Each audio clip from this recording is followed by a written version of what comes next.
ભજન કરીને, સાધના કરીને, જપ કરીને તમારો સ્વભાવ શુદ્ધ બનાવી લો, એટલો દ્રઢ મજબૂત બનાવી લો.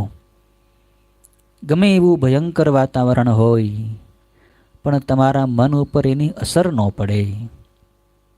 તમારું મન સદાય શાંત રહે. સામેવાળો માણસ ગમે એવું વર્તન ભલે ને કરે, ખરાબ વર્તન કરવાથી એની જ શક્તિ નષ્ટ થશે, એ જ દુઃખી થશે. એના ખરાબ વર્તનને કારણે આપણે શા માટે ખરાબ બોલવું, આપણા મનને શું કામ બગાડવું? આપણે શાંત રહો, આપણે પ્રસન્ન રહો, આપણે આપણા સ્વભાવમાં રહો. એનો ખરાબ સ્વભાવ છોડતો નથી, તો આપણે આપણો સારો સ્વભાવ શું કામ છોડી દેવો?